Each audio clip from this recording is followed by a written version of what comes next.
नमो लोये सौहरिहन्ताणम् नमो लोये सौहृदानम् नमो लोये सौभागिर्याम् नमो लोये सौजयानम् नमो लोये सौत्रिकालवती सावनम् ओंकारमिन्दु संयुक्त नित्यम् जयन्ति योगिनः कामदम् मोक्षदम् च ओंकाराय नमो नमः मङ्गलम् भगवान् वीरो मङ्गलम् गौतमो मङ्गलम् कुन्कुण्डार्यो विजेन्द्रमोसु मङ्गलम् नमः समरिसाराय स्वानुभूत्या तथास्ति चित् स्वभावाय भवाय सर्वः विभाव नियुक्त निराकार। समयसार भगवान कुंकुंदाचार्य रचित समयसार तथा भगवान अमृतचंद्राचार्य रचित आत्मख्याति टीका कलश सहित एनो स्वाध्याय चाले छे। एमां मोक्ष अधिकार में गाथा 300 सुधी आपणे स्वाध्याय कर्यो छे। गाथा 300 में कुंकुंदाचार्य भगवाने एम कह્યું के अन्य सर्व भावोने पारखा जाणीने अन्य सर्व भावोने पारखा जाणीने कोण ज्ञानी पुरुष कि जे पोते पोताने शुद्ध जाणे छे ते अन्य भावने मारा छे एम बोले एटले के एम के मानतो नथी, बोलतो नथी के श्रद्धतो नथी। जे सम्यक दृष्टि ज्ञानी छे ए एकमात्र पोताने शुद्ध भाव रूप जाणे छे एवो थयो थको ए पोताथी जुदा सर्व भावने जाणे छे। એટલે કે સર્વ ભાવને પોતાથી જુદા પારકા અન્ય જાણે છે અને પોતે એકમાત્ર શુદ્ધ નાયક ભાવ છે એમ પોતાને અનુભવ સહિત જાણે છે। ગુરુદેવે આ ગાથા ઉપર ઘણો વિસ્તાર કર્યો। હવે આ ગાથા પછીથી કળશ 185 અને 186 आवे छे। कलश 185 में आज भाव अमृतचंद्राचार्य भगवाने व्यक्त कर्यो छे। कलश 185 सिद्धांतो यमुत्ता चित्त चरितै मोक्षार्थिभिः सेव्यता शुद्धं चिन्मयम् एकमयम् परम ज्योति सदैव एते ये तु समुलसन्ति विविधा भावा पृथक लक्षणा तेहं नास्मि यतोत्र ते मम परद्रव्यं समग्रा अपि। कलश 185 ना अर्थमां अहींया कहे छे के उदात्त चित्त चरितैः मोक्षार्थिभिः। उदात्त उदात्त उदात्त शब्द नो अर्थ अहींया करे छे उदार उच्च उज्ज्वल एवो अर्थ कर्यो छे। जेमना चित्तनुं चरित उदात्त एटले उदार उच्च उज्ज्वल छे एवा मोक्षार्थीओ अयम सिद्धांतः सेव्यताम् आ सिद्धांत ने सेवन करो।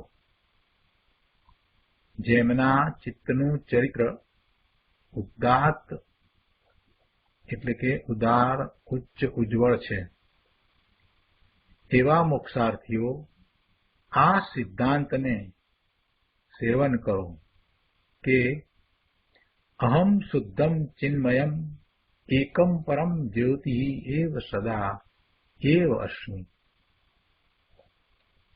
એટલે હું તો શુદ્ધ ચૈતન્યમય એક પરમ જ્યોતિ જ સદા છું। તું એતે પૃથક લક્ષણા વિવિધા ભાવા સમુલ્લસંતિ તે અહમ ન અસ્મિ। અને આ જે ભિન્ન લક્ષણવાળા વિવિધ પ્રકારના ભાવો પ્રગટ થાય છે તે હું નથી। યતઃ અત્તતે સમગ્રાહ अपि मम परतव्यम कारण के ते बधा મને પરદ્રવ્ય છે. શું કહ્યું કે જેમના ચિત્તનું ચરિત્ર ઉદાત્ત છે, ઉદાર છે, ઉચ્ચ છે, ઉજ્જવળ છે. ચરિત્ર ઉચ્ચ છે, ઉજ્જવળ છે. ઉજ્જવળ છે એટલે કે કોઈ દોષરૂપી મલિનતા નથી એમ ઉજ્જવળ છે, ઉચ્ચ છે. પણ ઉદાર છે. એ ઉદાર પણ સાથે એ શબ્દ મૂક્યો છે. ઉદારનો અર્થ શું થાય? ચિત્તનું ચરિત્ર ઉદાર છે. ઉદાર છે એટલે કે પોતાના સ્વરૂપને ગ્રહણ કરવા વાળું ઉદાર છે. પોતાનું જેવું સ્વરૂપ છે એવા સ્વરૂપને એ ઉદારતાપૂર્વક ગ્રહણ કરે છે.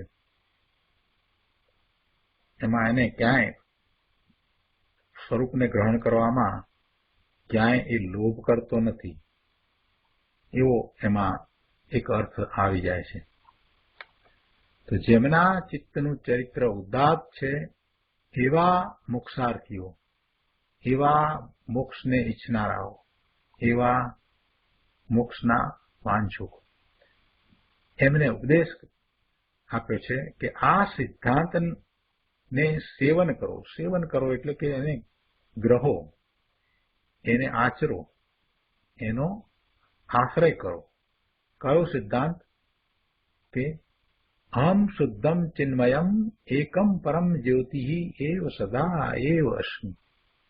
હું તો શુદ્ધ ચૈતન્યમય એક પરમ જ્યોતિ જ સદાય છું. એવા સિદ્ધાંતને ગ્રહો, એનું સેવન કરો, એનો આશ્રય કરો. હું તો શુદ્ધ ચૈતન્યમય એક પરમ જ્યોતિ જ સદા છું. એવા સિદ્ધાંતને સેવન કરો. હું એટલે ભગવાન આત્મા, હું શુદ્ધ ચૈતન્યમય એક પરમ જ્યોતિ જ સદાય છું. જો દરેક શબ્દનું મહત્વ છે. એક કેમ કહ્યું? કેમ કે એની સામે જે ભાવો છે બીજા અનેક પ્રકારના છે. પોતે ચૈતન્યમય જ્યોતિ છે અને બીજા અન્ય ભાવ, વિભાવ ભાવ એ અનેક પ્રકારે છે. પોતે એકમાત્ર ચૈતન્ય ભાવ છે. ચૈતન્યમય એક પરમ જ્યોતિ જ સદા છું. પરમ જ્યોતિ જ સદાય છું. અને બીજા જે અન્ય જે ભાવો છે તો અનેક પ્રકારે છે, અનેક છે. એટલે કહ્યું કે એક આ સિદ્ધાંતને ગ્રહો, એનું સેવન કરો, એનો આશ્રય કરો. શું સિદ્ધાંત છે? કે હું તો શુદ્ધ ચૈતન્યમય એક પરમ જ્યોતિ જ સદાય છું. અને આ જે ભિન્ન લક્ષણવાળા, ભિન્ન લક્ષણ એટલે ચેતન લક્ષણથી જુદું લક્ષણ, એ ભિન્ન લક્ષણ છે. એવા ચેતનથી અનેક પ્રકારે ભિન્ન લક્ષણવાળા, એટલે આ જે ભિન્ન લક્ષણવાળા વિવિધ પ્રકારના ભાવો પ્રગટ થાય છે તે હું નથી. આ દયા, દાન, વ્રત, તપ, ભક્તિના સ્વભાવ કે હિંસા, ચોરી, જુઠ્ઠું, પરિગ્રહ, એના અશુભ ભાવ એ અનેક પ્રકારે છે. એવા ચૈતન્ય લક્ષણથી ભિન્ન લક્ષણવાળા કોઈ પણ ભાવ હોય તો એ ભાવ હું નથી.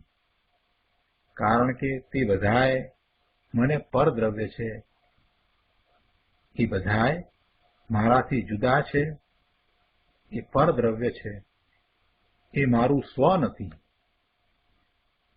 એ મારું સ્વ નથી. ગુરુદેવે આ કળશ 185નો જે વિસ્તાર કર્યો છે એ આપણે લઈએ. પ્રવચન રત્નાકર ભાગ 8મો, પાના નંબર 467, શ્લોકાર્થ 185 ઉપરનું પ્રવચન. જેમના ચિત્તનું ચરિત્ર ઉદાત્ત છે એવા મોક્ષાર્થીઓ, એમ કહ્યું છે ને. શું કહ્યું છે? મોક્ષાર્થી. મોક્ષાર્થી લીધું છે ને. મોક્ષ જે અનંત સુખમય, પૂર્ણ સુખમય છે, એનો નમૂનો જેના અનુભવમાં આવ્યો છે તે મોક્ષાર્થી છે. મોક્ષાર્થી કોણ છે? કે જેનો નમૂનો એટલે મોક્ષ મોક્ષાર્થી છે એને મોક્ષનો નમૂનો અનુભવમાં આવ્યો છે. એટલે મોક્ષનો નમૂનો એટલે જે અનંત સુખમય દશા છે, પૂર્ણ સુખમય દશા છે, જે શાશ્વત સુખમય દશા છે, જે એકવાર પ્રગટ કર્યા પછીથી જતું નથી એવું એ સુખમય, આનંદમય, પૂર્ણ આનંદમય, અવ્યાભાગ સુખમય, હંમેશા રહે તેવું અને એમાં કોઈ વિક્ષેપ ન પડે તેવું એવું જે મોક્ષ, એ મોક્ષનો જેને નમૂનો અનુભવમાં આવ્યો છે, ગુરુદેવે જો સરસ શબ્દ મૂક્યો છે કે નમૂનો અનુભવમાં આવ્યો છે. મોક્ષ તો હજી થયો નથી, પણ એ મોક્ષ કેવો હોય એનો નમૂનો અનુભવમાં આવ્યો. હજી કોઈ મીઠાઈ હોય, આપણે એને માણી ન હોય, બરાબર ખાધી ન હોય, પણ સહેજ જરાક ચાખી હોય ને, એવી રીતે જેને એનો સ્વાદ આવ્યો છે, પોતાના મુક્ત સ્વરૂપનો જેને સ્વાદ આવ્યો છે, એ એટલે જેને મોક્ષના અનંત સુખમય, પૂર્ણ સુખમય, શાશ્વત સુખમય નો નમૂનો અનુભવમાં આવ્યો છે, તે મોક્ષાર્થી છે. એટલે કે જે સમ્યક દ્રષ્ટિ છે તે મોક્ષાર્થી છે. એને અતિન્દ્રિયપણે આનંદનો અનુભવ થયો છે, પોતાના શુદ્ધ સ્વરૂપનો અનુભવ થયો છે, એટલે એ મોક્ષાર્થી છે. કળશ ટીકામાં મોક્ષાર્થીનો અર્થ એવો કર્યો છે કે સકળ કર્મનો ક્ષય થતા થાય છે અતિન્દ્રિય સુખ, તેને ઉપાદેય રૂપ અનુભવે છે એવા છે જે કોઈ જીવ તેઓ. પંડિત રાજમલજીની કળશ ટીકા છે, એમાં એવો અર્થ કર્યો છે કે સકળ કર્મનો ક્ષય થતા થાય છે અતિન્દ્રિય સુખ, એટલે એ તો સકળ કર્મનો ક્ષય થતા જે અતિન્દ્રિય સુખનો અનુભવ થાય એની વાત કરી. તેને ઉપાદેય રૂપ અનુભવે છે એવા જે છે જીવ, એને ઉપાદેય રૂપ અનુભવે છે, એટલે કે એ જ એકમાત્ર પોતાનું ધ્યેય છે, એ જ એકમાત્ર પોતે પ્રગટ કરવાનું છે હંમેશને માટે પૂર્ણપણે, એવું અનુભવવાળા, એવું ઈચ્છવાવાળા, એવો પુરુષાર્થ કરવાવાળા જીવો છે તે મોક્ષાર્થી છે. આપણે મુમુક્ષુ તો સંબોધન કરીએ છીએ, પત્ર લખીએ છીએ ત્યારે મુમુક્ષુ એમ તો સંબોધન કરીએ છીએ. મોક્ષાર્થી, આત્માર્થી આવા બધા સંબોધન તો કરીએ છીએ, પણ એ કોણ છે? એ ખરેખર તો સાધક દશા છે, અને જેમને સમ્યક દર્શન સહિત એવા અતિન્દ્રિય આનંદનો અનુભવ થયો છે, સ્વાદ આવ્યો છે ને, એ સાચા મુમુક્ષુ છે, સાચા મોક્ષાર્થી છે, એ આત્માર્થી છે. પણ આપણે જે સંબોધન કરીએ છીએ એ તો એ રીતે કરીએ છીએ કે એમને એવો અનુભવ ન થયો હોય તો પણ થશે જ એમ માનીને આપણે એવા સંબોધન કરીએ છીએ. અહીંયા તો સાચો અર્થ અહીંયા સમજાયો છે કે મોક્ષાર્થી કોને કહેવાય એની વાત કરી છે. પરમ આનંદરૂપ દશા તે મોક્ષ છે, અને અતિન્દ્રિય આનંદનો અંશે જેને સ્વાદ આવ્યો છે અને જે પૂર્ણ આનંદનો અર્થી છે, એટલે પૂર્ણ આનંદ જેને પ્રાપ્ત કરવો છે, એ મોક્ષાર્થી છે. એ મોક્ષાર્થી કહો કે ધર્મી કહો કે જ્ઞાની કહો, સમ્યક દ્રષ્ટિ કહો, બધું એકાર્થ છે. નિયમસારમાં પૂર્ણ અતિન્દ્રિય આનંદનો આત્મલાભ એને મોક્ષ કહેવો છે. પૂર્ણ અતિન્દ્રિય આનંદનો આત્મલાભ એને મોક્ષ કહેવો છે. અનંત આનંદની દશા અથવા પૂર્ણ આનંદનો લાભ એનું નામ મોક્ષ છે. મોક્ષ કોઈ સ્થાન છે એમ નથી, પરંતુ એ તો પોતાની દશા છે. અનંત આનંદની દશા અથવા પૂર્ણ આનંદનો લાભ એનું નામ મોક્ષ છે. અને એવા મોક્ષનો જે અર્થી છે, એવા મોક્ષનો જે પુરુષાર્થી છે, એવા મોક્ષનો જે અભિલાષી છે, અને જેને એવા મોક્ષનો એટલે કે એમાં આવતા આનંદનો, અતિન્દ્રિય આનંદનો અંશે અનુભવ કર્યો છે, એ મોક્ષાર્થી છે. આવા મોક્ષનો અર્થી કોણ છે? પૂર્ણ આનંદ સ્વરૂપ જે મોક્ષ, તેના કારણરૂપ જે માર્ગ, જે અતિન્દ્રિય આનંદના સ્વાદરૂપ છે, તે માર્ગમાં જે સ્થિત છે, એટલે કે એવો સાધક જીવ, જેને અતિન્દ્રિય આનંદનો સ્વાદ ચાખ્યો છે, એવો સાધક જીવ, જે એવા પૂર્ણ આનંદને માટે પુરુષાર્થ કરી રહ્યો છે, એ મોક્ષ માર્ગમાં સ્થિત છે. તે મોક્ષ માર્ગી મોક્ષાર્થી છે. બીજી રીતે કહીએ તો મોક્ષ જેનું પ્રયોજન છે અને જે મોક્ષ માટે જ નિરંતર મથે છે, તે સમ્યક દ્રષ્ટિ ધર્માત્મા મોક્ષાર્થી છે. બહુ સરસ વ્યાખ્યાઓ કરી છે જુદી જુદી રીતે. એ દ્વારા મોક્ષનું સ્વરૂપ પણ સમજાયું અને મોક્ષાર્થીની વાત પણ સમજાવી. આગળ કહે છે કે કેવો છે મોક્ષાર્થી? તો કહે છે કે નિજ ભગવાન આત્મા, જેમાં જ્ઞાન અને આનંદ પૂર્ણ સ્વભાવ પડ્યા છે, એની જેને દ્રષ્ટિ થઈ છે, વસ્તુ પૂર્ણ શુદ્ધ પૂર્ણ આનંદમય છે, તેનું જેને જ્ઞાન થયું છે, અને અંતરમાં રમણતારૂપ જેને આચરણ પ્રગટ થયું છે, એટલે કે સમ્યક દર્શન, સમ્યક જ્ઞાન, સમ્યક ચારિત્ર સહિત છે, આવો તે મોક્ષાર્થી છે. કે જેના ચિત્તનું ચરિત્ર અર્થાત આચરણ, અહીંયા ચરિત્રનો અર્થ થાય છે આચરણ, ઉદાત્ત છે, અર્થાત ઉદાર, ઉચ્ચ, ઉજ્જવળ છે, અને ક્ષણે ક્ષણે એના આનંદની રમણતા વધતી જાય છે. જેના ચિત્તનું ચરિત્ર ઉદાત્ત છે એવા મોક્ષાર્થીઓ. શું કહ્યું? જેના ચિત્તનું ચરિત્ર ઉદાત્ત છે એવા મોક્ષાર્થીઓ. મોક્ષાર્થીના ચિત્તનું એટલે કે જ્ઞાનનું આચરણ અત્યંત ઉદાત્ત એટલે ઉદાર, ઉચ્ચ, ઉજ્જવળ છે. જેના ચિત્તનું ચરિત્ર ઉદાત્ત છે, એમાં ચરિત્ર જે છે અને ચિત્તનું, એનો અહીંયા જે રીતે અર્થ કર્યો છે એ પ્રમાણે જ્ઞાનનું આચરણ, ચરિત્ર એટલે આચરણ, પણ અહીંયા ચિત્તનું એટલે ચિત્તના સ્થાને અહીંયા કહેવાનો આશય એવો છે કે જે ચેતનારૂપ છે તે એટલે કે જ્ઞાનનું આચરણ. અહીંયા મનની વાત નથી લેવી. ચિત્તનો અર્થ અહીંયા મન નથી કરવો. અહીંયા મનની કોઈ વાત નથી. અહીંયા તો એના જ્ઞાનની પર્યાય જે એને જાણવા વાળી થઈ છે, એ જ્ઞાનની પર્યાય એ સ્વને જાણે છે એની વાત કરવી છે. અને એ ઉત્તરોત્તર એવી પર્યાય એની થતી જાય છે એની અહીંયા તો વાત કરવી છે.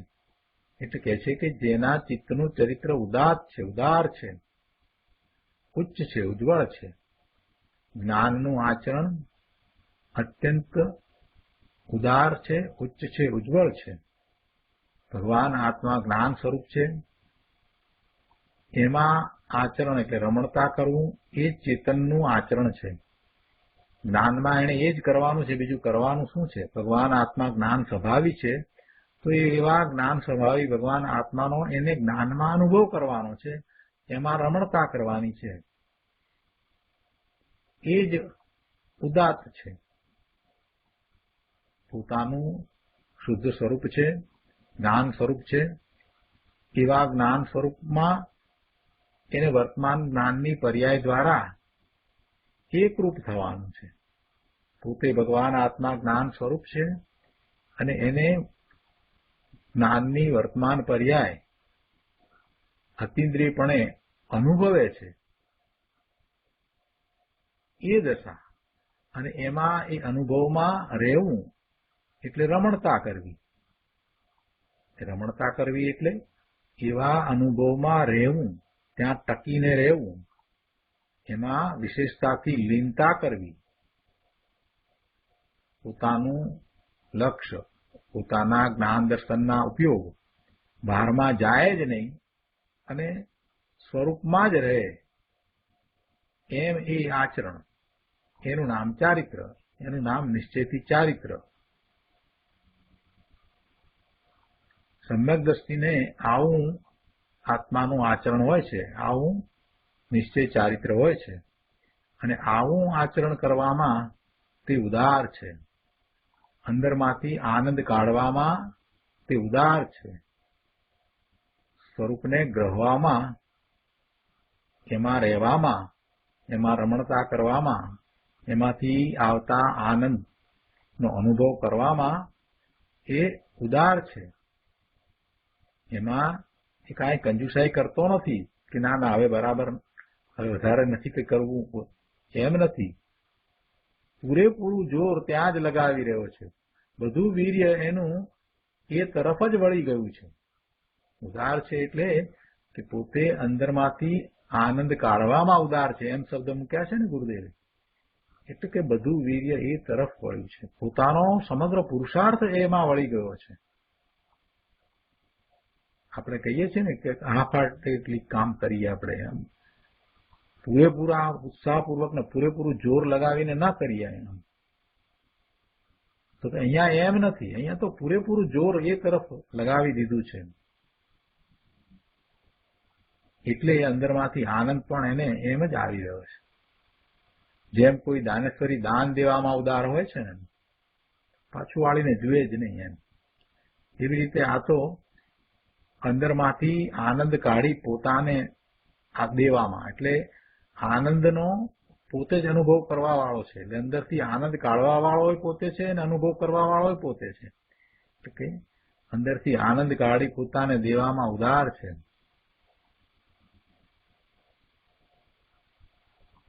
સ્વરૂપમાંથી આવતા આનંદ ને લેવામાં ક્યાંય એક કૃપણ નથી. કૃપણ એટલે કંજૂસ નથી. એ આનંદ લેવામાં ઉદાર છે, આનંદ કાઢવામાં અને એને પોતાને દેવામાં. આવું ઉદાર અને ઉજ્જવળ અર્થાત રાગ રહિત પવિત્ર, કોઈ પ્રકારના મલિનતા કે દોષ વિનાનું ચારિત્ર સમ્યક દ્રષ્ટિને હોય છે. એવા જ્ઞાની ધર્માત્માની અહીંયા તો વાત કરી છે, એને મોક્ષાર્થી કયા છે. અને એવા મોક્ષાર્થીઓને અહીંયા સંબોધી અને ઉપદેશ આપવામાં આવ્યો છે. વસ્તુ ભગવાન આત્મા શુદ્ધ ચેતના સ્વરૂપ છે. તેમાં અંતર એકાગ્ર થઈ તેમાં રમવું, રમણતા કરવી અથવા તો ચરવું કે ઠરવું, તે જ્ઞાનનું આચરણ છે. કઈ રીતે કરવું, ઘણી વખત પ્રશ્ન ઘણા લોકો પૂછે છે. વાત તો બરાબર સમજ્યા, પણ હવે કરવું શું, કઈ રીતે કરવું? તો એ કઈ રીતે કરવું એની વિધિ અનેક પ્રકારે અનેક રીતે ગુરુદેવે સમજાવી છે. સમજાવવાના અનેક પ્રકાર છે, વિધિ તો એક જ છે. સમજાવી છે અનેક પ્રકારે. જેવું જ્યાં ચાલતું હોય ને એ વિષય સાથે આ વાતને તો ગુરુદેવે સાંકળી લીધી જ હોય. જે કંઈ વાત ચાલતી હોય, જે ગાથા હોય કે જે કળશ હોય અને જેવો વિષય હોય, એ વિષયની સાથે આ વાતને તો ગુરુદેવે સાંકળી લીધી છે કે કઈ રીતે અંદરમાં જવું ને શું કરવું. અહીંયા પણ એ વાત કરી કે અંતર એકાગ્ર થઈ તેમાં રમવું, ચરવું, ઠરવું, તે જ્ઞાનનું આચરણ છે. અહીંયા જુઓ, એને જ્ઞાનનું આચરણ કરવું. જ્ઞાનનું આચરણ એટલે પોતાના વર્તમાન જ્ઞાનની પર્યાય એમ કરી રહી છે, પોતે સ્વને, પોતે ભગવાન આત્મા ચૈતન્ય છે એને એ જાણે છે. ભગવાન આત્મા અનંત ગુણોનો પિંડ અને એનું જે પરિણમન, તે એક રૂપ પરિણમનને એ અનુભવે છે. કઈ એ ભેદ રૂપે અનુભવે છે એવું નથી. એક રૂપ પરિણમનને અનુભવે છે ને, એ અનુભવવા વાળી એના જ્ઞાનની પર્યાય છે. એટલે એમ કહ્યું કે જ્ઞાનનું આચરણ છે.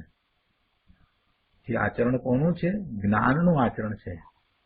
આમે ભગવાન આત્મા જ્ઞાન સિવાય બીજું ક્યાં કાંઈ કરી શકે છે? એ બીજું કાંઈ કરી શકતો જ નથી. પરના કોઈ કાર્યો કરી શકતો નથી. અરે પરના લક્ષ્ય થતા જે વિભાવ ભાવ છે એ પણ કાંઈ એનું કાર્ય નથી, એનો સ્વભાવ નથી. એનો તો એકમાત્ર જ્ઞાન સ્વભાવ છે અને એ પણ પોતાના સ્વરૂપનું જ્ઞાન કરે છે. અને પોતાનું સ્વનું જ્ઞાન કરે છે તો એ વખતે પરનું જ્ઞાન એમાં થઈ જાય છે. સ્વ પર પ્રકાશકપણું છે એ એવું છે કે સ્વને જાણે છે ત્યારે પર એમાં પ્રકાશે છે, એમાં પર પ્રતિબિંબિત થઈ જાય છે. બાકી ભગવાન આત્મા પોતે પોતાનું જ્ઞાન કરવા વાળો જ છે.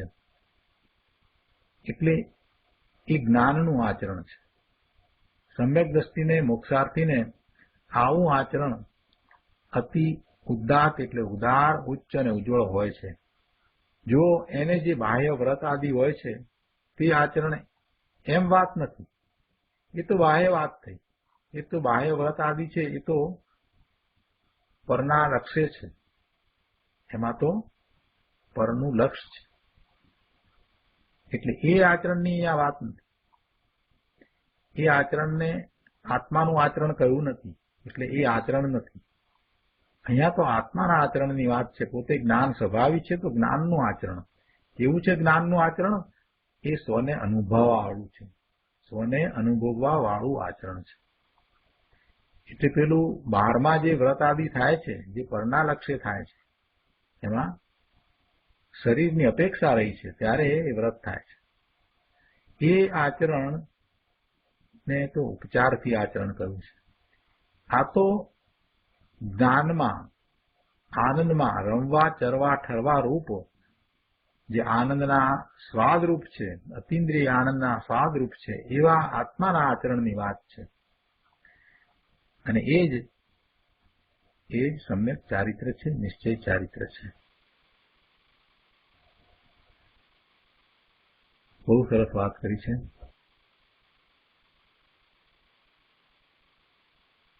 આગળ 469 પાના ઉપર કે છે કે જ્ઞાનનું ચારિત્ર એટલે વિતરાગી ચારિત્ર. એ વિતરાગી પર્યાય છે, એ વિતરાગી પરિણામ છે, વિતરાગી પર્યાય છે. વ્રત આદિ રાગનું આચરણ એ શુભભાવ છે, એ જ્ઞાનનું આચરણ નથી. વ્રત આદિ એવો જે શુભભાવ આત્માને થયો એ બંધનું કારણ છે, એ જ્ઞાનનું આચરણ નથી. એમાં તો જ્ઞાન એ વિભાવ ભાવે થાય છે. એટલે કે વર્તમાન જ્ઞાનની પર્યાય વિભાવ ભાવે થાય છે. સ્વભાવ ભાવને છોડીને વિભાવ ભાવે થાય છે, પરનું લક્ષ કરે છે, એટલે શુભભાવ છે. એટલે એને આચરણ નથી કહ્યું, એને નિશ્ચયથી ચારિત્ર નથી કહ્યું. પણ એવું બાહ્યમાં ચારિત્ર હોય છે, અને જ્યારે એને નિશ્ચય ચારિત્ર હોય છે તો બાહ્યમાં એને એવું ચારિત્ર હોય છે. એવી વાત છે. ત્યાં બાહ્યમાં એ વખતે શું છે એનું જ્ઞાન કરાયું છે. જે પોતે પોતાના સ્વરૂપમાં રમણતા કરે છે એવા જ્ઞાની ને બાહ્યમાં વ્રત આદિ હોય છે. એટલે વ્રત આદિ એ શુભરાગનું આચરણ છે, એ જ્ઞાનનું આચરણ નહીં. ભૂલ લોકોની અહીંયા જ થઈ ગઈ કે એમણે મુનિઓને જોયા, મુનિઓને તપ કરતા જોયા, પોતાના સ્વરૂપમાં લીનતા સ્થિરતા કરતા જોયા, તો એમાં મુનિ અંતરમાં શું કરી રહ્યા છે એ તો કાંઈ જાણી શકાયું નહીં. પરંતુ બહારમાં એમને જે આહાર ન લીધો એ વાત એને સમજાય, એ વાત એને જણાય કે આજે આખો દિવસ આહાર નથી લીધો, પાણી પણ લીધું નથી, અને સવારથી મુનિ તો પોતે પોતાના ધ્યાનમાં જ પુરુષાર્થ કરી રહ્યા છે. એટલે એને આહાર નથી લીધો એ વાતને જ પકડી અને એનું અનુકરણ કર્યું. એટલે એને પણ આહાર ન લેવા, મુનિએ 2 દિવસ આહાર ન લીધો તો પોતે પણ 2 દિવસ આહાર ન લીધો. પણ અંતરંગ દશા મુનિની જાણતો નથી, મુનિ અંતરમાં શું કરી રહ્યા છે એ તો સમજ્યો નહીં. એટલે એને પણ એમ થયું કે મેં પણ મુનિની જેમ તપ કર્યું. ભાઈ, તપ તો અંદરમાં થાય છે, બહારમાં શું થાય છે? શરીરમાં ખોરાકના પરમાણુઓનું આવવું કે ના આવવું એ સાથે આત્માને કાંઈ સંબંધ નથી. છતાં પણ એવો નિમિત્ત નૈમિત્તિક સંબંધ છે કે જ્યારે એને એવું તપ હોય, પોતાના સ્વરૂપને વિશે સ્થિરતા હોય, ત્યારે સહજ રીતે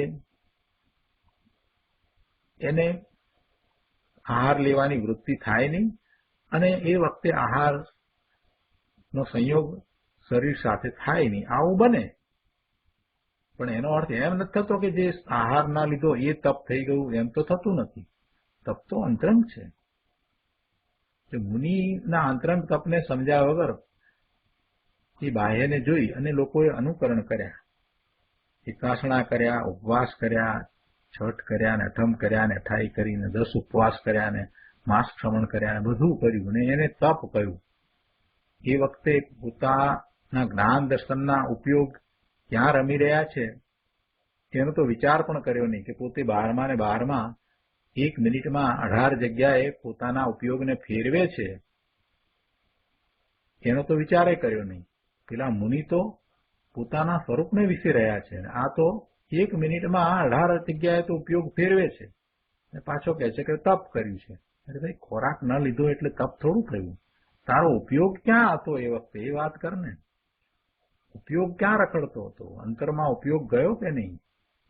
એક ક્ષણ માત્ર માટે પણ ઉપયોગ અંતરમાં ગયો? અરે એવો પુરુષાર્થ પણ કર્યો, નિર્વિકલ્પ ધ્યાનમાં પોતાના સ્વરૂપમાં જવાનો પુરુષાર્થ પણ કર્યો?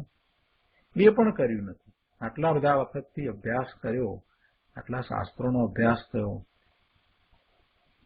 અને ઉપવાસ કરીને બેઠો છે, છતાં પણ પોતાના સ્વરૂપને સમજવાનો અને પોતાના સ્વરૂપનું મહાત્મ્ય લાવીને એમાં જવાનો પ્રયત્ન પણ કરે નહીં, તો પછી એ ઉપવાસ કઈ રીતનો ઉપવાસ કહેવાય? ગુરુદેવે જયારે એ વાત કરી છે તો એ બરાબર સમજ્યા નથી, એટલે લોકોને એના વિરોધ થયા છે. પણ ગુરુદેવે બરાબર સમજાવ્યું છે કે ભાઈ, તું મૂળ વાતને ભૂલી અને માત્ર બાહ્યને જોઈ અને તું અનુકરણ કરે, એથી કઈ તપ નથી થઈ જતું. અહીંયા તો એ વાત કરી છે કે જ્ઞાનનું ચારિત્ર એટલે વિતરાગી ચારિત્ર. વ્રત આદિ રાગનું આચરણ તે જ્ઞાનનું આચરણ નહીં. અને કળશ ટીકાકારે ઉદાર ચિત્ત ચરિત્રયુ નો એવો અર્થ કર્યો છે કે સંસાર શરીર ભોગથી રહિત છે, મનનો અભિપ્રાય જેમનો. ભગવાનનો માર્ગ તો આ છે બાપા. અહીંયા એક બીજી વાત પણ લીધી છે કે આલાપ પદ્ધતિમાં અધ્યાત્મના નિશ્ચય ને વ્યવહાર એમ 2 નય લીધા છે. ત્યાં પૂર્ણ શુદ્ધ અભેદ એક ને નિશ્ચય નયનો વિષય લીધો છે. એટલે કે જે ચેતન દ્રવ્ય છે તે પૂર્ણ શુદ્ધ છે, પૂર્ણ આનંદરૂપ છે, ચારિત્રની પૂર્ણ રમણતા રૂપ છે.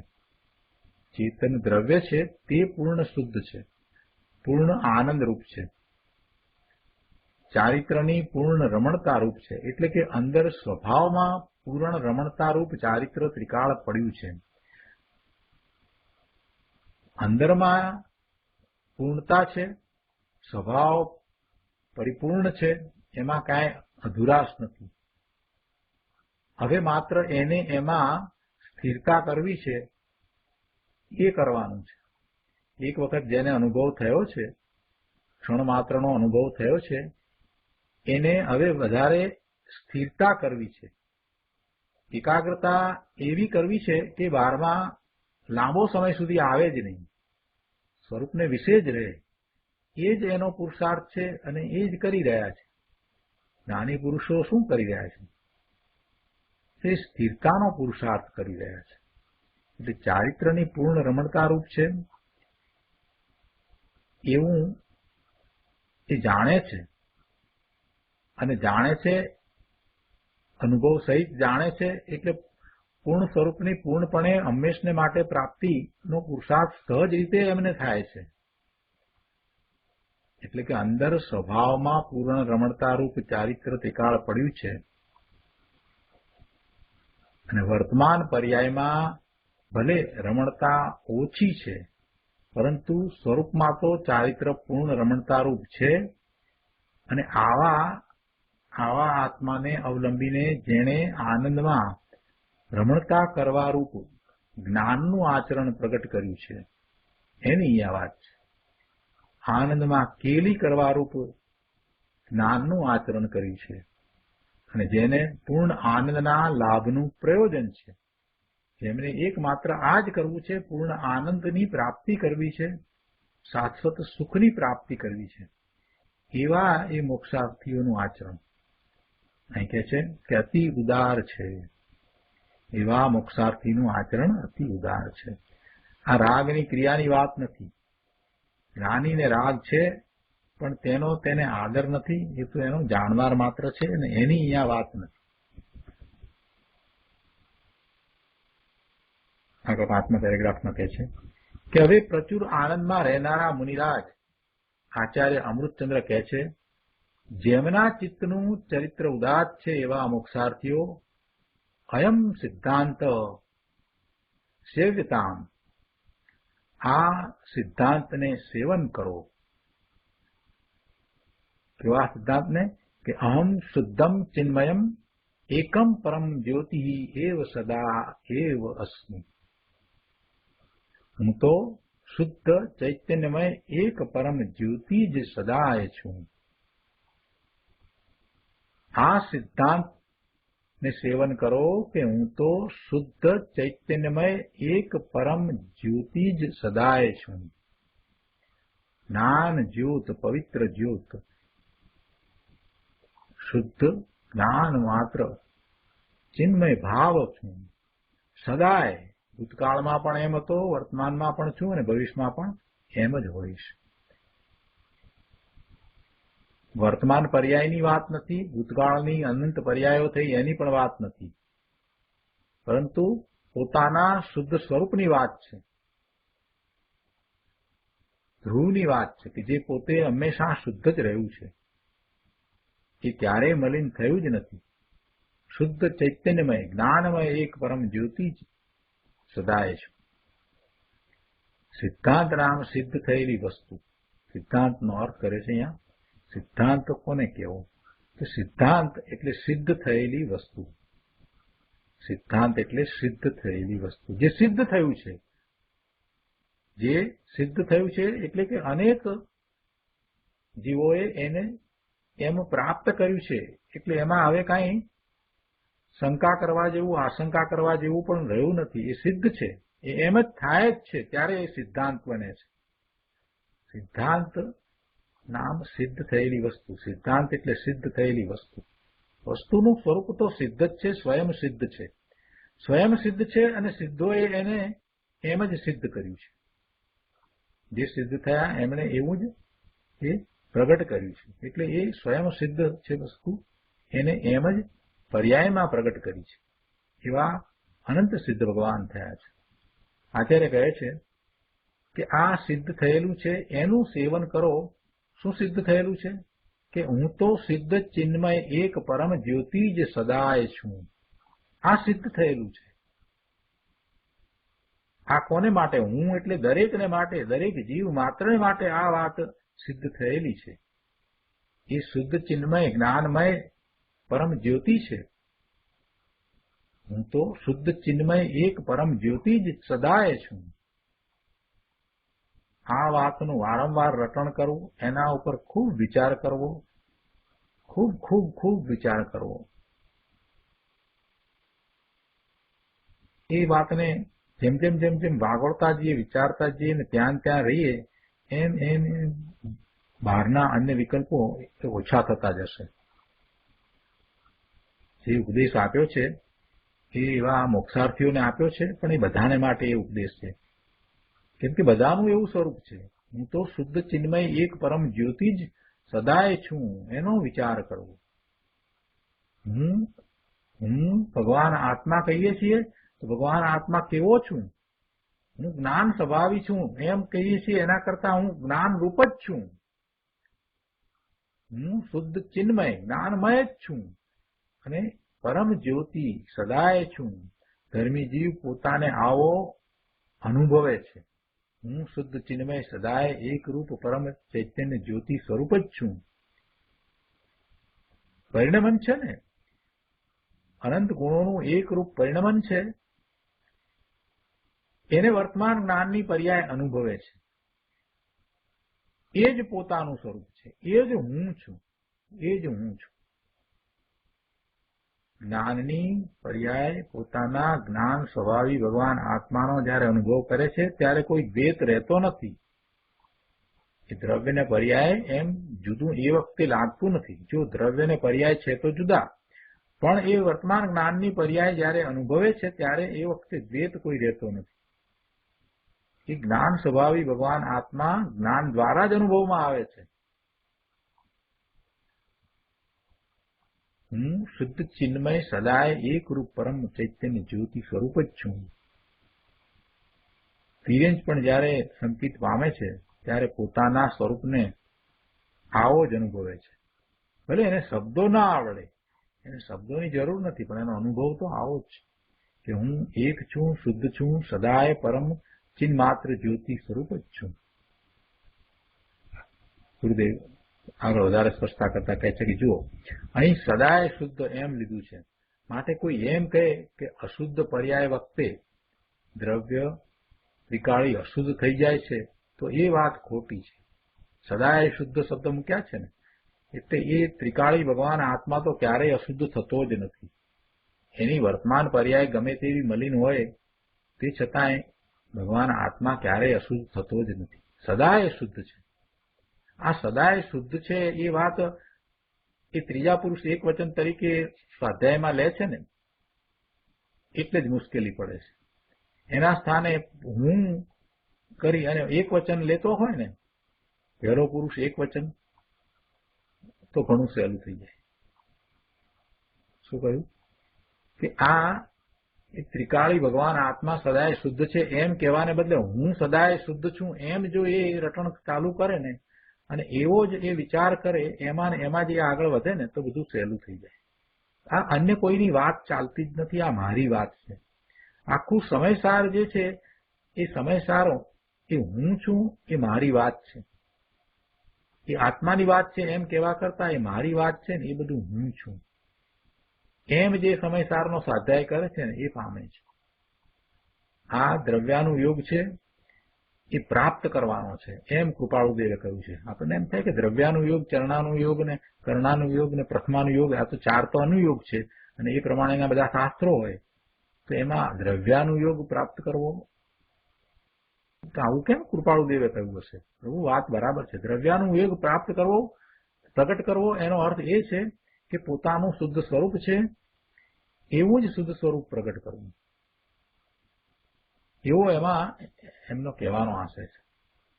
એટલે એવું પ્રગટ કરવું હોય ત્યારે પછી આત્મા સંબંધી જે વાત કરવામાં આવી હોય ત્યાં આત્માની જગ્યાએ હું મૂકી અને હંમેશા વિચારવું કે હું સદાય કોણ શુદ્ધ છે? હું સદાય શુદ્ધ છું.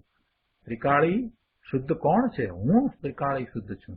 ચિન્મય જ્યોતિ સ્વરૂપ કોણ છે? હું ચિન્મય જ્યોતિ સ્વરૂપ છું. આખો એ રીતે સ્વાધ્યાય કરવો જોઈએ, એ જ રીતે વિચાર કરવો જોઈએ. જ્યાં જ્યાં આત્માની વાત આવે ત્યાં પોતાની વાત સમજવી જોઈએ. ગુરુદેવ આત્મા વિશે જે કહેતા હોય ત્યારે એક ચિત્તે એને મારી વાત ચાલે છે એવા ભાવથી સાંભળવી જોઈએ. ગુરુદેવ અહીંયા કહે છે કે જુઓ, અહીં સદાય શુદ્ધ એમ લીધું છે, માટે કોઈ એમ કહે છે કે અશુદ્ધ પર્યાય વખતે દ્રવ્ય ત્રિકાળી અશુદ્ધ થઈ જાય છે તો એ વાત ખોટી છે. વસ્તુ ચેતના સ્વભાવ તો અંદર એકરૂપ ત્રિકાળ શુદ્ધ જ છે. 470માં પાના પર આગળ કહે છે કે ભગવાન આત્મા તો ત્રિકાળ શુદ્ધ જ છે, એટલે કે હું તો ત્રિકાળ શુદ્ધ જ છું. ભગવાન આત્મા અંદર દેહ અને રાગથી, વિકારથી ભિન્ન અને વર્તમાન પર્યાયથી અને ભેદના ભાવથી ભિન્ન એવો ત્રિકાળ શુદ્ધ જ છે.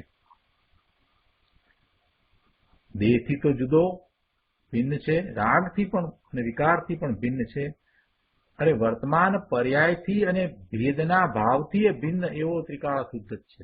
અભેદ છે. એટલે કે હું એવો અભેદ છું. હું રાગથી પણ જુદો છું, ભિન્ન છું, અને આ વર્તમાન પર્યાયથી પણ ભિન્ન એવો ભગવાન આત્મા, એવો ભગવાન આત્મા છું. એમ પોતાના સ્વરૂપનું મહાત્મ્ય લાવવું જોઈએ.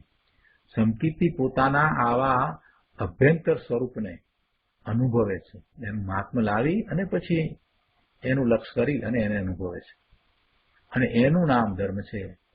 ત્યાંથી ધર્મની શરૂઆત થાય છે. શુદ્ધને અનુભવ્યો ત્યારે શુદ્ધ છે એમ જાણ્યું અને એનું નામ ધર્મ છે.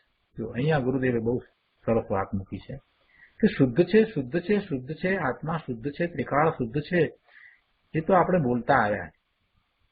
પણ એના સ્થાને હું શુદ્ધ છું, હું શુદ્ધ છું, હું શુદ્ધ છું એવું રટણ કરવું, એવી વિચારધારાને આગળ લંબાવવી, ચલાવવી, અને પછી હું શુદ્ધ છું તો મને શુદ્ધ હું કેમ જણાતો નથી, ક્યાં દોષ છે એમ કરીને દોષને દૂર કરવા, અને હું શુદ્ધ છું તો મને શુદ્ધનો અનુભવ થાય એવો મારો પુરુષાર્થ થવો જોઈએ, એવો નિર્ધાર કરવો, અને પછી હું શુદ્ધ છું એવો પોતાને પુરુષાર્થ દ્વારા અનુભવવો.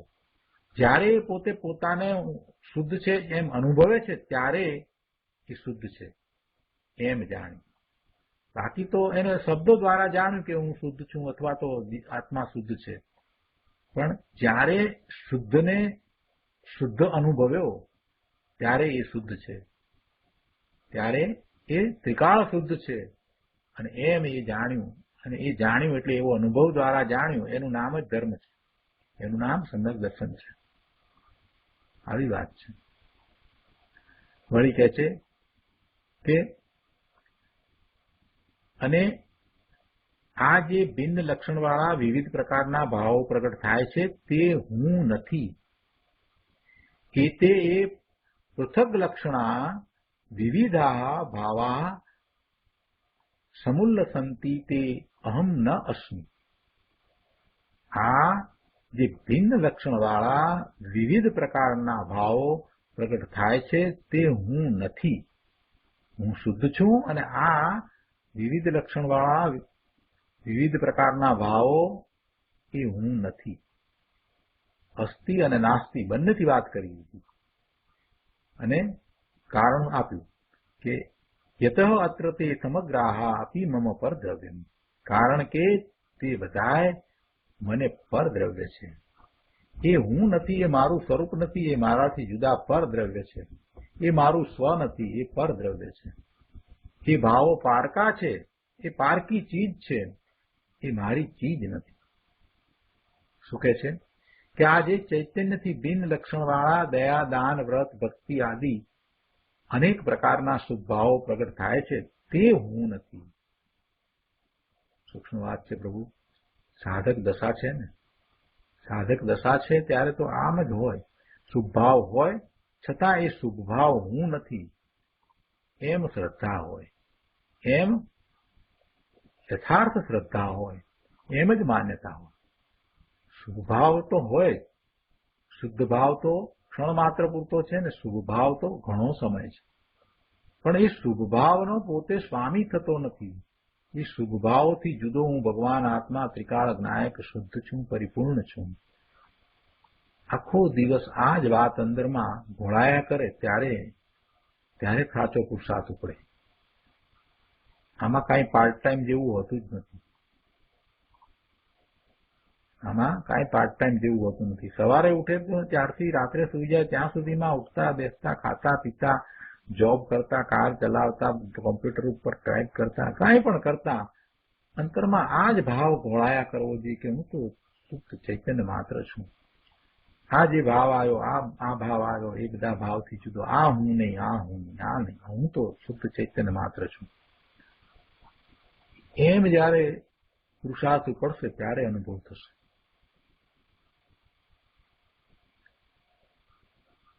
પૂર્ણ સર્વજ્ઞ વિતરાગની દશા નથી અને સાધક દશા છે ત્યારે શુભભાવ તો હોય, પણ શુભભાવ તે હું નથી. કે છે કે મારી પર્યાયમાં અસંખ્ય પ્રકારના શુભ અને અશુભ ભાવો પ્રગટ થાય છે. ભાષા જુઓ. પહેલા કહ્યું કે હું સદાય એકરૂપ શુદ્ધ ચિહ્ન માત્ર છું, અને હવે કહે છે કે ચેતનાથી ભિન્ન લક્ષણવાળા વિવિધ ભાવો મારી પર્યાયમાં સુમુલ્લસંતિ એટલે પ્રગટ થાય છે. પહેલા એમ કહ્યું કે હું એક ચૈતન્ય માત્ર છું, ચૈતન્ય જ્યોતિ છું, પરમ જ્યોતિ છું એમ કહ્યું, અને હવે એમ કહે છે કે હું શુદ્ધ ચિહ્ન માત્ર છું, પણ વર્તમાન પર્યાયમાં મારી પર્યાયમાં આ શુભ ને અશુભ ભાવ થાય છે, પણ એનાથી જુદો હું ભગવાન આત્મા છું. એ ભાવ મારા નથી. ચેતનાથી ભિન્ન લક્ષણવાળા વિવિધ ભાવો મારી પર્યાયમાં પ્રગટ થાય છે, પણ એ મારાથી ભિન્ન છે, એ મારા નથી, એ પરદ્રવ્ય છે, એ પારકા ભાવો છે, એમ અહીંયા તો વાત કરવી છે. એટલે કે છે કે ચેતનાથી ભિન્ન લક્ષણવાળા વિવિધ ભાવો મારી પર્યાયમાં એટલે કે સુમુલ્લસંતિ એટલે પ્રગટ થાય છે. અહીં શું કહેવું છે કે મુનિ ધર્મી મોક્ષ માર્ગી એવો હું મને એક રૂપ જ અનુભવું છું, અને આ ભિન્ન લક્ષણવાળા અનેક જે ભાવો પર્યાયમાં પ્રગટ થાય છે તે હું નથી, તે અહમ ન અસ્મિ, તે હું નથી. અર્થાત આ ભાવો મારાથી ભિન્ન જ છે, એ હું નથી, એ ભાવો હું નથી. આવી અંતરની સૂક્ષ્મ વાત છે. ગુરુદેવે અહીંયા એક સરસ વાત લીધી છે કે લોકો વ્રત તપ આદિ શુભ ભાવોને સાધન માને છે, જ્યારે અહીં કહે છે કે તે હું નથી, પોતાનું એ સ્વરૂપ જ નથી. હવે સાધન એ કર્તાથી જુદું ન હોય તો પછી આ તો કહે છે કે એ પર છે, જુદા છે, તો પછી સાધન કેવી રીતે બને? અને વિશેષ વાત તો એ છે કે એ પૃથક લક્ષણ વાળા છે, એટલે કે એમનું લક્ષણ ચેતના લક્ષણ નથી, એ આત્માના લક્ષણથી જુદા લક્ષણ વાળા છે. એ શુભ કે અશુભ ભાવ છે તે પૃથક લક્ષણ વાળા, અને તે અનેક ભાવો આવે છે, અનેક પ્રકારના ભાવો છે, અને એ અનેક ભાવો આવે છે. એ આવે છે ખરા, એ હોય છે, સાધક દશા છે ત્યાં સુધી એવા ભાવો આવે છે, એવા ભાવો ઉત્પન્ન થાય છે, પણ તે હું નથી, તે હું નહીં. તેઓ મારા શુદ્ધ એક ચિન્મય સ્વભાવથી ભિન્ન જ છે. એ વિકાર લક્ષણ વાળા છે, ચેતના લક્ષણ વાળા નથી, માટે તેઓ મારાથી ભિન્ન જ છે. ગુરુદેવ કહે છે ત્યાં મહિનાના ઉપવાસ તપ કરે એ શુદ્ધ આત્મા નહીં, અને તે આત્માનો ધર્મ નહીં. આ ઉપવાસ જે બાહ્ય ઉપવાસ છે એ આત્માનું સ્વરૂપ નથી, એમ કેવું છે ગુરુદેવ. આ મહિનાના ઉપવાસ તપ એ કરે એ આત્મા નથી, એ આત્માનું સ્વરૂપ નથી, એ ભાવ છે. એમાં એક મહિનાના ઉપવાસ ફક્ત એવો ભાવ છે, એ ભાવ છે,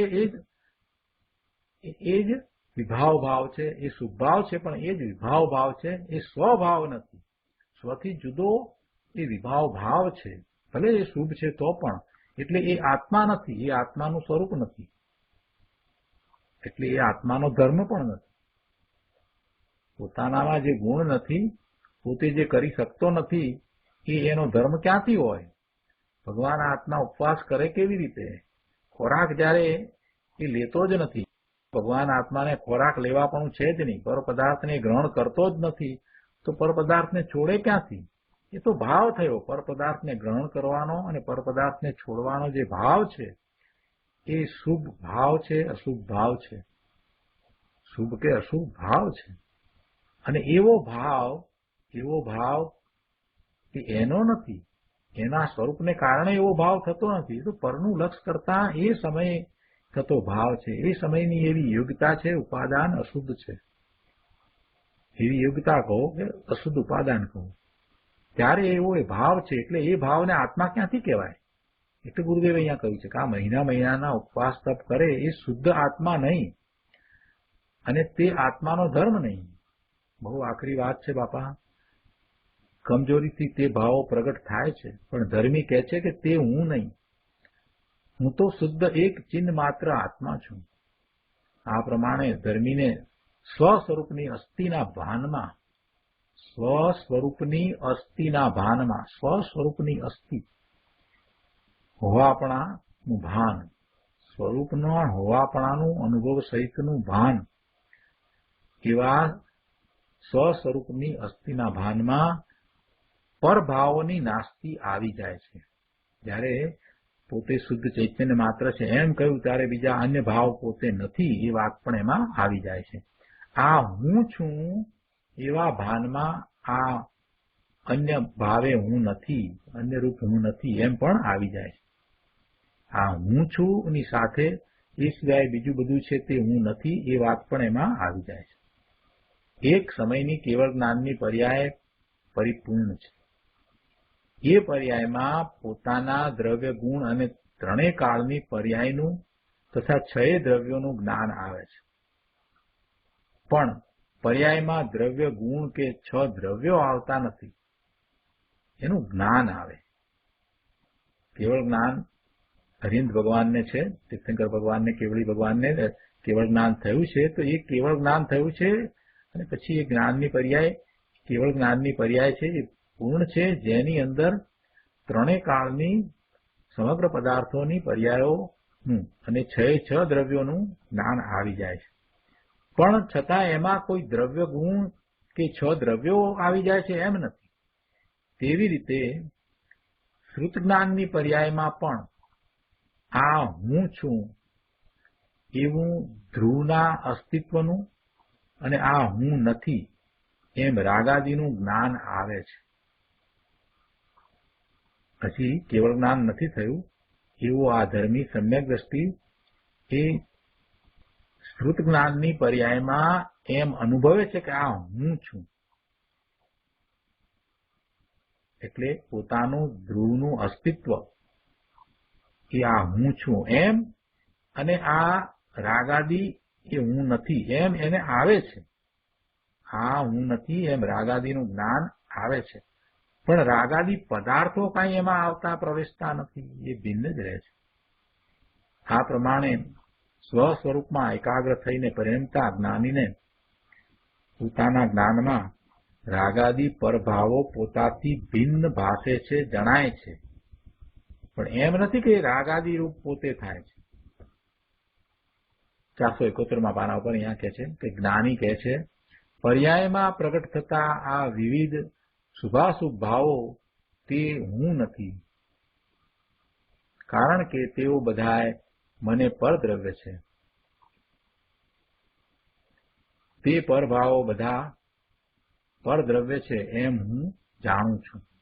અંતરમાં શુદ્ધ ચૈતન્ય સ્વભાવના આશ્રય પ્રગટ નિર્મળ રત્નત્રયની પરિણતિ એ મારું સ્વ છે. પણ આ રાગાદી ભાવો બધા મને પરદ્રવ્ય છે. અરે જે ભાવે તીર્થંકર સૂત્ર બંધાય તે 16 કારણ ભાવનાઓ, 16 પ્રકારના એવા ભાવો, ઉત્કૃષ્ટ શુભ ભાવો એ પણ મને પરદ્રવ્ય છે એમ કે છે. કેમ કે જ્યાં પ્રકૃતિ બંધાય, કર્મની પ્રકૃતિ બંધાય, એ આત્માનો ભાવ હોય જ નહીં. પ્રકૃતિ જે બંધાય તે તો અજીવ પર છે જ, પરંતુ જે વ્યવહાર રત્નત્રયના વિકલ્પ ઉત્પન્ન થાય તે પણ મને અજીવ પર ચીજ છે એમ કે છે. બહુ સૂક્ષ્મ વાતો ઘણી સારી રીતે સમજાવી. આત્માનું શુદ્ધ સ્વરૂપ કેવું છે એનો ઘણો વિસ્તાર કર્યો, અને પોતે કોણ છે અને અન્ય ભાવો પોતાથી કઈ રીતે જુદા છે આ બધું બહુ સ્પષ્ટ કર્યું. તો આ રીતે આપણે કળશ 185 અહીંયા પૂરો કરીએ છીએ. આજનો સ્વાધ્યાય અહીંયા સુધી રાખીએ છીએ. હવે સુખધામ બોલીએ.